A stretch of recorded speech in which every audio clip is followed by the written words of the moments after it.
Amundo Barquisimeto, y un barquisimetano.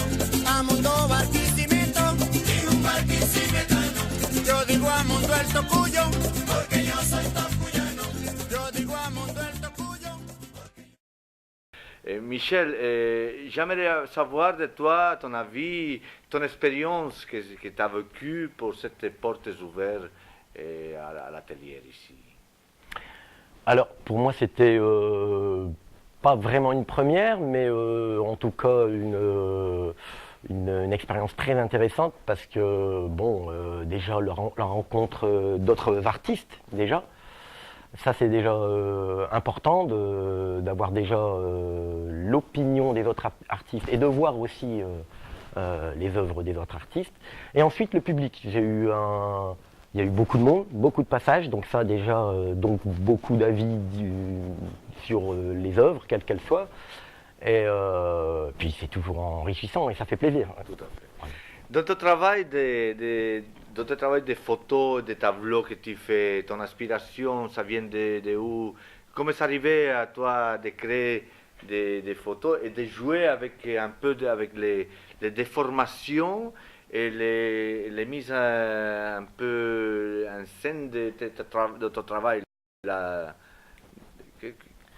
Pourquoi? Pour mettre des couleurs où il n'y en a pas, parce qu'il y a certaines photos qui sont même en noir et blanc et c'est moi qui rajoute les couleurs. Donc égayer un peu la vie normale, entre guillemets, et aussi déformer la réalité, j'aime ça, quoi. J'aime voilà, essayer de sortir du quotidien, on va dire. Mais il faut quand même qu'on puisse reconnaître plus ou moins ce que c'est, mais faire réfléchir quand même, quoi. Voilà, faire réfléchir. On voit un style un peu particulier dans ton tableau, parce que j'aime surtout le derrière où sont les photos. Pourquoi cette composition de cette façon-là? Alors là, comme c'était des photos couleurs, je voulais mettre un fond en noir et blanc. Et comme je peins aussi sur toile ou sur bois, sur beaucoup de supports, j'ai pensé à les mettre d'abord sur des tableaux que j'avais déjà faits. Et puis finalement, j'ai pensé à en créer des originaux pour justement les utiliser comme support. Voilà mes amis, et aussi on doit savoir que Michel Camilo, il fait aussi de la composition, il écrit des chansons, et il fait son propre texto, il joue avec les montages dans l'ordinateur et en même temps il joue aussi des instruments. On va aussi un peu connaître, un peu plus approfondir de Michel Camilo dans la musique. Mais en effet, ta musique, dans le fond, qu'on écoute ça, tu le fais comment c'est arrivé cette idée de composer de cette façon-là?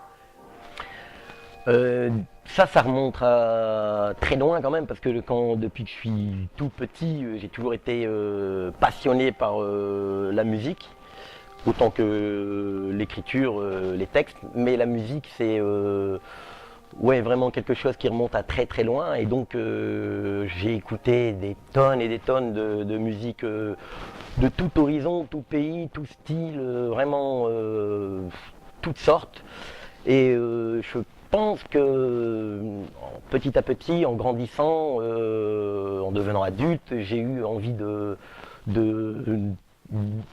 composer des musiques que j'entendais nulle part, en fait.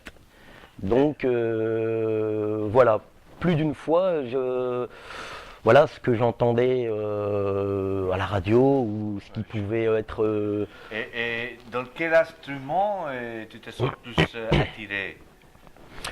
Alors j'ai essayé beaucoup d'instruments, mais qui me semblaient intéressants, que ce soit la guitare, la basse, l'harmonica, le clavier, mais j'ai souvent été... je veux expérimenter tout de suite, donc je suis un peu impatient.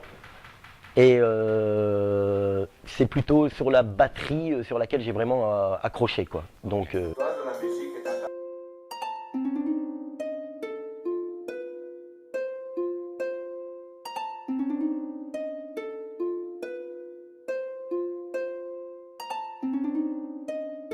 Camilo, comme on parlait tout à l'heure, tu avais dit qu'un peu la batterie, c'était un peu ton instrument qui t'attire, non?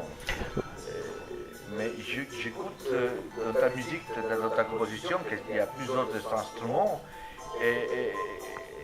Est-ce que tu as fait quand même le solfège, non? Non, j'ai jamais fait ni solfège, ni école de musique, ni conservatoire, je suis autodidacte, j'ai tout appris à l'oreille, quoi. Donc je compose uniquement à l'oreille. J'adore cette parole que tu viens de dire, autodidacte.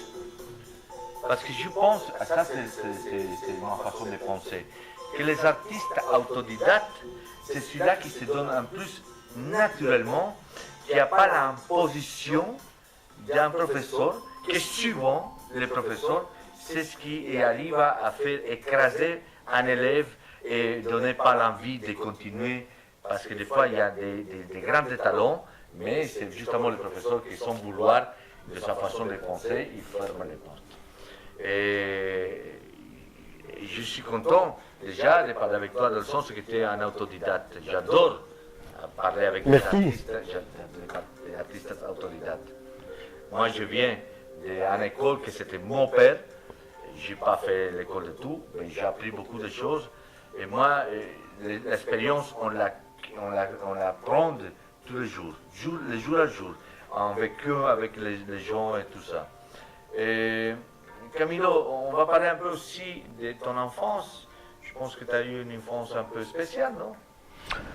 Spéciale, si on peut dire.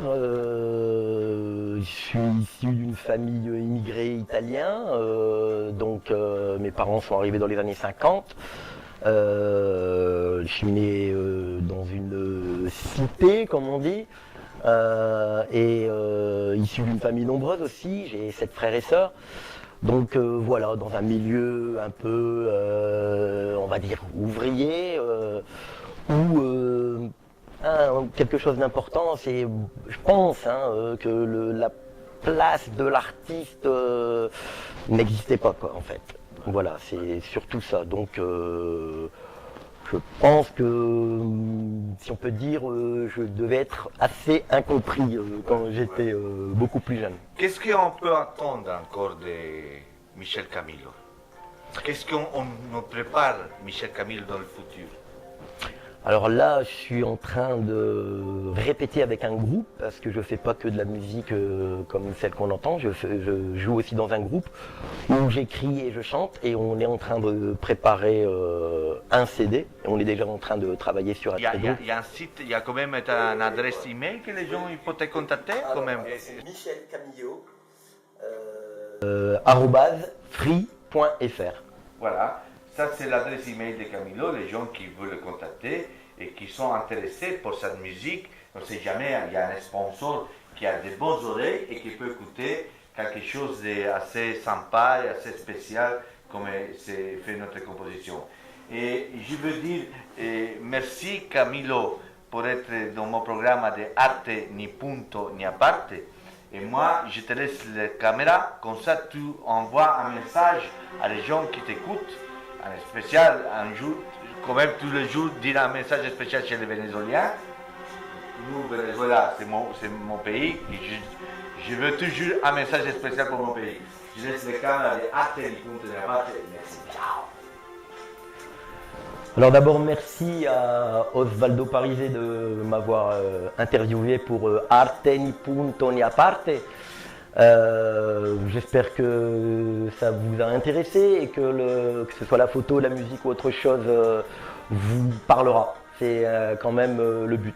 Et puis un petit message pour nos amis au Venezuela. Hola a todas y todos. Je vous salue même si vous êtes muy lejos.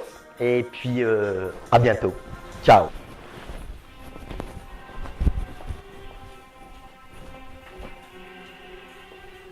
Amundo Barquisimeto y un barquisimetano. Amundo Barquisimeto y un barquisimetano. Yo digo Amundo el Tocuyo porque yo soy tocuyano. Yo digo Amundo el Tocuyo porque yo soy tocuyano.